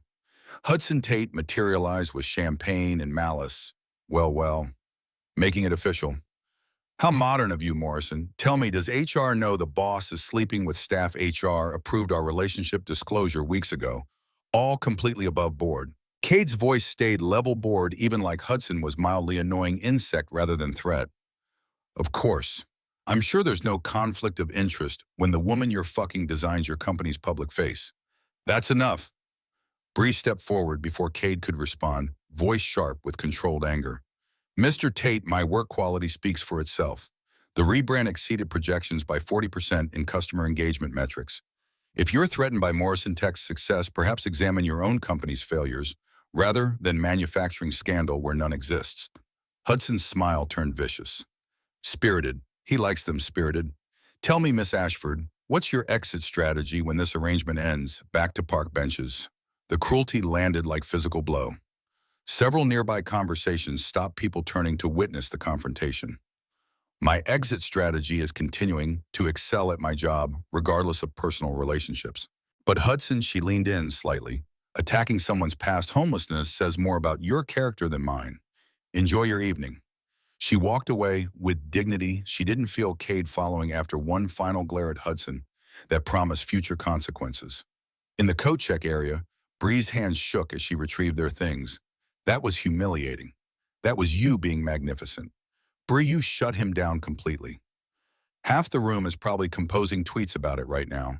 The other half is probably agreeing with him, thinking I slept my way into success. Then they don't know you. Anyone who's seen your work knows it's exceptional. Let them gossip. We know the truth. The truth is complicated. The truth is we're together. Everything else is noise, but noise accumulated into pressure that had weight. Colleagues at Morrison Tech maintained professional courtesy while clearly questioning the relationship. Industry contacts asked probing questions disguised as concern. Even well-meaning friends expressed doubt: was this real or rebound love, or rescue fantasy, sustainable or destined for spectacular public failure? Bree signed a lease on a studio apartment in January, needing the safety net of her own space, even if she rarely used it. The apartment stayed mostly empty, just enough furniture to justify the expense clothes. She never wore books, gathering dust.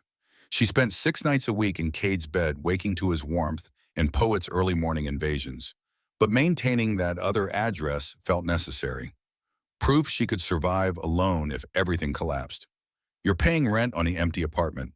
Everly observed this during Sunday brunch at the Morrison townhouse, her skepticism evolving into something more nuanced over weeks of watching them together. It's insurance. Against what? My brother changing his mind? Because Bree, if you're waiting for him to decide you're not worth the trouble, you'll wait forever. He's all in. Question is whether you are. I'm terrified of being all in, of losing myself in someone else's life again. You're not losing yourself. You're building something new. There's a difference. Everly set down her coffee with deliberate care, voice softening into something almost gentle. Look, I was wrong about you. I thought you were using Cade, taking advantage of his generosity. But I've watched you for months now. The way you love Poet without trying to replace Whitley. How you push Cade to be better rather than just agreeing with everything. You're good for him, More importantly, you're good for yourself. You didn't let crisis destroy your sense of self. That takes strength. Thank you. That means more than you know. So stop hedging your bets. Cancel the apartment lease. Move in officially. Stop treating this like temporary arrangement with exit strategy. You're family now, whether you admit it or not. The validation from Everly, whose approval Bree had stopped expecting, felt like permission to fully commit. That afternoon, she gave notice on the apartment she'd barely inhabited, accepting that her home was here with Cade and Poet in this life they were building together. February brought Poet's 7th birthday, and with it a request that made both adults pause. I want to invite Grandma and Grandpa Monroe. They should meet Miss Bree. The Monroes Whitley's parents' old Boston money with roots going back to the Mayflower. They'd been distant since their daughter's death grief, making them retreat into their Brookline estate. Occasional visits with Poet, expensive gifts on holidays, but emotional connections severed when Whitley died. Are you sure, baby girl? They might not be ready. They should know Miss Bree is my here mommy now. Maybe it'll make them less sad. The birthday party happened at their house, deliberately intimate, just family and Poet's closest friends. Tavish brought enough food to feed twice as many people. Mrs. Kim orchestrated activities with military precision, and the Monroe grandparents arrived precisely on time with wrapped presents and forced smiles. Catherine Monroe was 63, blonde going gray in ways that looked expensive rather than aging. Her husband Richard looked like man who'd spent life never questioning whether doors would open because they always did, whether through wealth or whiteness, or simply the confidence of never being told no. Conson Cade. You're looking well. Catherine's tone stayed neutral, cultivated politeness that revealed nothing. Catherine Richard. Thank you for coming. Poet's been asking about you. And who is this? Richard's gaze landed on Bree with assessment that felt clinical. Bryony Ashford. I work with Cade and I'm dating him. The words felt inadequate, reducing months of complexity to simple declaration that couldn't capture everything they'd become to each other. I see. Catherine's expression froze into something that might have been smile or grimace, difficult to tell. How nice. Poet mentioned you in our last phone call. Said you live here now. I do. We're building a life together. How quickly things change. The words could have been innocent observation, but Richard's tone made them accusation. Whitley's been gone less than 4 years, and you've already replaced her with, he paused, making the gap itself statement, someone quite different. I'm not replacing anyone. Bree forced her voice to stay calm despite anger rising. Whitley was Poet's mother and Cade's first love. No one's trying to erase that. But life continues. People heal and find new connections. That's not betrayal. Of course not. Catherine's agreement sounded like disagreement, though one might question the timing and the circumstances.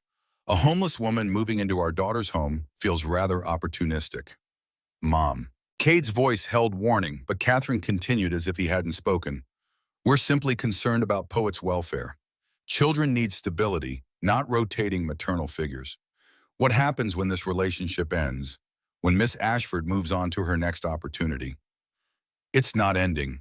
The certainty in Cade's voice stopped further argument. Bree is part of our family. I love her.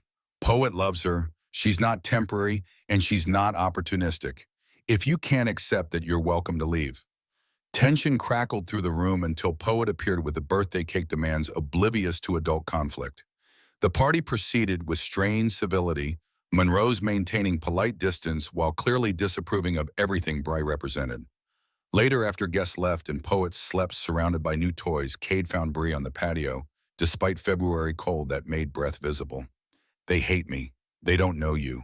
They see threat to their daughter's memory. I'm white. She was white. You're black. They probably expected me to stay alone or find another black woman.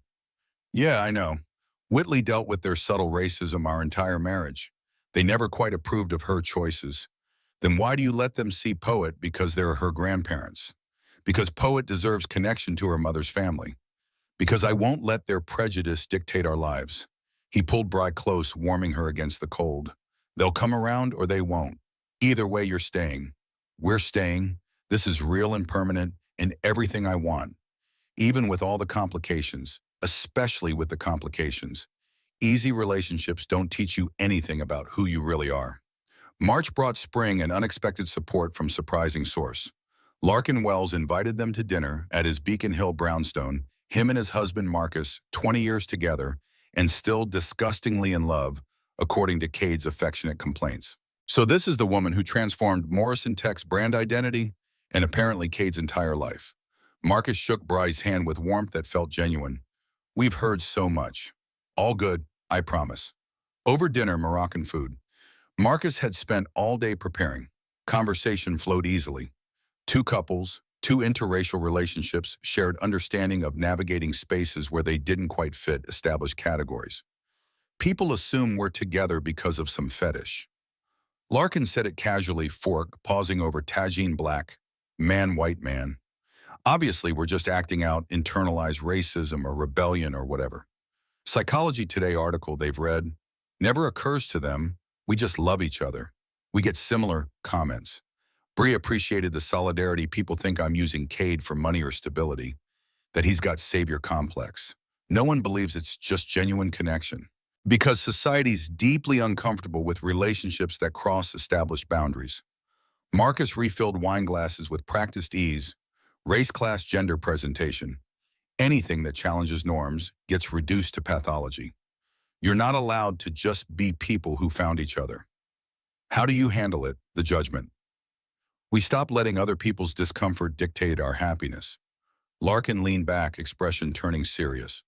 Look, Cade and I started Morrison Tech when we were 23. Two black men in tech, when the industry was even whiter than now. We faced constant assumptions, affirmative action quotas, sleeping with investors. People said we'd fail within a year. We're 12 years in and worth $200 million. Know how we did it. Stopped caring what people thought and focused on being excellent. Same principle applies to relationships. The evening felt like permission and validation combined. Proof that love across boundaries could work if you refuse to let external noise drown out internal truth. Driving home, Bree felt something settle in her chest, acceptance that this was her life now that she deserved happiness, despite unconventional origins. I want to do this right. Cade's voice broke comfortable silence. Not just dating, not just living together. Bree, I want marriage official, family, everything. Are you proposing? Not yet, but I'm saying I want to, soon. If you'd say yes, her heart hammered against ribs. I would, say yes, I mean, when you actually ask. Good to know. His smile transformed darkness inside the car. Because I've been carrying a ring for 2 weeks trying to figure out the right moment. You already have a ring, designed it with jeweler downtown. White gold because you mentioned once you don't like yellow. Sapphire center stone because diamonds felt too expected. Small emeralds on the band because green's your favorite color you never get to wear. You remember all that? I remember everything about you. April brought the actual proposal, though, not in any way Bri expected. No restaurant reservation, no public declaration. Instead, Saturday morning in their kitchen with pancakes burning because Poet distracted him. Miss Bree, Daddy has a question for you. Poet bounced with barely contained excitement, syrup already staining her princess nightgown. Oh, what question? Cade turned from the stove, looking nervous, in ways she'd never seen this man, who commanded boardrooms and negotiated million-dollar deals, reduced to awkward uncertainty by 7-year-old and sapphire ring in his pocket. Bryony Ashford, you came into our lives when we needed you most. You brought warmth and laughter back to this house. You've loved my daughter like she's yours. You've built a career you're proud of. You've become family in every way that matters. Will you make it official? Will you marry me? We already asked Mommy Whitley. Poet interjected with the seriousness of someone who'd helped plan this. Daddy took me to the cemetery and I told her all about you and asked if it was okay that Daddy loves you too. And I felt warm inside, so I think she said yes. Tears streamed down Bree's face, overwhelmed by the thoughtfulness of including Whitley in this moment. You asked her, you visited her grave in a way. Poet's right, we went to Forest Hills and talked to Whitley, told her about you, asked for blessing. I'll always love her, Bri. She's Poet's mother, my first love. But there's room in our hearts for you too. Different love, not replacement love. Can you accept that? Yes. God, yes. Absolutely yes. Cade, I love you. I love Poet. I'd be honored to be your wife. The ring fit perfectly because of course it did. Cade paid attention to details others missed. Sapphire caught morning light emeralds glittered, and Bree couldn't stop looking at physical proof that this was real. Poet threw herself at Bri with enough force to nearly knock her over. You are going to be my forever mommy now. We're going to be a real family. We already are, sweetheart. The wedding just makes it official. Planning happened quickly because neither wanted prolonged engagement. Small ceremony, immediate family, and closest friends. They chose late June for weather and because waiting longer felt unnecessary when they were already living as married couple in everything but legal status. Everly threw herself into wedding planning with unexpected enthusiasm, coordinating details with efficiency that made sense given her law background. Tavish insisted on paying despite Cade's protests, father finally able to give his son something meaningful. Mrs. Kim handled catering with fusion menu, reflecting their blended reality. The Monroes declined invitation with polite regret that fooled no one. Catherine sent expensive crystal with card containing single line. Wishing you happiness. Richard sent nothing. I'm sorry they can't be happy for you, Bree meant it, understanding that their disapproval hurt, even if Cade pretended otherwise. Their loss. They're missing out on knowing someone extraordinary because they can't see past race and class. That's their failure, not ours. But some nights she saw him looking at Whitley's photos with expression that held complicated grief, mourning not just his late wife, but the future she'd never see, the way her parents refused to honor her memory by accepting new love in her absence. June arrived with perfect weather and nerves that made Bree's hands shake as Everly helped her dress. Simple gown, nothing ostentatious, cream-colored silk that moved like water, no veil because she wasn't traditional bride. Hair loose because Cade loved it that way. Minimal jewelry except engagement ring and her mother's pearl necklace, only piece she hadn't sold during crisis. You look beautiful. Everly stepped back, assessing with satisfaction. My brother's going to cry when he sees you. Fair warning, he's emotional today. Good. I've been crying for 3 hours. Tavish walked her down the aisle because her own father was 15 years dead and there was no one else who mattered. The venue was small garden in Jamaica Plain, intimate space with 30 guests who actually cared. Poet served as flower girl with seriousness that made everyone smile, scattering petals with focused concentration. Cade waited at the makeshift altar, looking devastating in tailored suit, and yes, tears tracked down his face when Bree appeared. No shame in it, just raw emotion at seeing the woman he loved walking toward permanence. Pastor Deline Grant officiated, the same woman who'd buried Whitley baptized Poet, witnessed Morrison family through crisis and recovery. Her words captured everything love doesn't ask permission, doesn't check backgrounds or bank accounts or skin color. Love sees need and responds, sees brokenness and offers healing, sees possibility and says yes. Cade saw Bryony when she was invisible to everyone else. Bryony saw Cade's heart beneath success and wealth. Together they've built something beautiful from unexpected beginnings. Let anyone who would question this love remember we don't see with human eyes. We see with hearts that know truth when they feel it, and these hearts belong together. Vows were personal, written separately, but somehow echoing each other. Cade spoke about second chances and choosing joy after loss.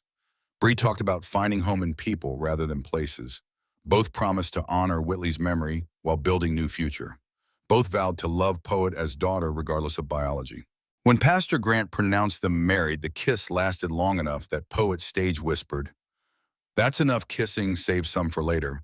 Laughter broke tension, and they walked back down the aisle as official family Morrison party of 3, built from tragedy and chance and stubborn refusal to let complications prevent connection. The reception continued in same garden, casual and joyful. Tavish gave toast about watching his son rebuild life from ruins about Bry, proving that helping strangers could transform everyone involved. Everly surprised them by acknowledging her initial skepticism. I thought Bree was too convenient, too different, too risky. I was wrong about everything except risk. Love always involves risk. But that's what makes it meaningful. Cade and Bree, you've shown that love transcends circumstance. You've built something beautiful from impossible situation. Here's to choosing each other every day. Later, after cake and dancing and Poet falling asleep on pile of coats, Cade found Bree watching sunset turn the garden golden. Happy incredibly. Also terrified. Also still can't believe this is real. It's real. You're stuck with me now, legally bound. Best decision I've ever made. Well, second best. First best was saying yes when you offered help that night. Which night there were several. She laughed, leaning into his warmth the first night. The park bench. When you could have walked away, but didn't. I couldn't walk away.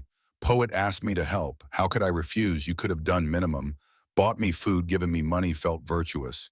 Instead, you brought me home. Changed everything.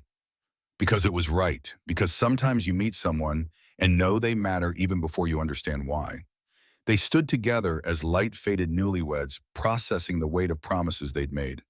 Behind them, Tavish corralled remaining guests. Everly packed up gifts, Mrs. Kim supervised cleanup with her usual efficiency. Poet slept secure in knowledge that her family was complete now that the woman she'd chosen was staying forever. Months later, they'd tell their story to anyone who asked. About the homeless woman on a bench. About the little girl's innocent question. About a black millionaire single dad who chose compassion over convenience. Why did you really bring her home? People would ask with curiosity or judgment, or both. Because my daughter asked. Because it was right. Because I believe we're supposed to help each other. Bree needed help. I could provide it. Everything after the love, the family, the life we've built, that was bonus. But it started with simple human decency. Did you know you'd fall in love? No, I thought I was helping a stranger for one night. Turned out I was inviting home my future wife. Best decision I ever made after marrying Whitley and having Poet. And the racism, the judgment. How did you handle it? By focusing on what mattered. Our family, our love, our values. Other people's opinions, those are their problems, not ours. We built something real despite opposition. That's what love does. It builds despite. Bree would add her own perspective, voice steady with hard-won confidence. I was homeless, hopeless, invisible. Cade saw me, not my poverty or problems, but the person underneath. That's what love should be. Seeing someone truly and choosing them anyway. We're different races, different circumstances, faced every possible complication. But none of that mattered compared to what we felt, what we still feel. What about Poet? How did she adjust to having a white stepmother? I'm just mom. We don't qualify it. Poet knows about Whitley. We keep her memory alive through photos and stories and annual cemetery visits. But I'm the mom who's here. Making lunches, braiding hair, attending recitals. Race doesn't factor into daily life. She's my daughter. I'm her mother. That's what matters. Their story became the kind people repeated at dinner parties, the millionaire and the homeless woman, the interracial family that shouldn't have worked but did. They used their platform to advocate for homeless services, addiction treatment, racial justice, donated significant portions of Morrison Tech profits to organizations addressing systemic inequality. We're proof that compassion changes lives. Cade would say in interviews, voice-carrying conviction that came from lived experience. I helped it at Bryony, but honestly, she saved me too. From loneliness, from just going through motions. She brought joy back. That's what love does. It saves us from isolation and shows us that connection is possible even after devastating loss. And when people inevitably asked about that first night, about whether he'd known this would become love story, Cade always returned to same truth. I knew Bree was important the moment Poet asked me to help. My daughter saw someone in need and insisted we respond. Everything that followed came from that one moment of choosing kindness over convenience. That's really what love is, showing up when it matters and choosing people even when circumstances are complicated. Years later, their wedding photo would sit on the mantle next to Whitley's portrait, not erasing the past, but acknowledging how life continues, how hearts expand rather than replace. Poet would grow up understanding that families come in many forms, that love transcends boundaries. People try to impose that the most important thing anyone can do is help when they have the ability.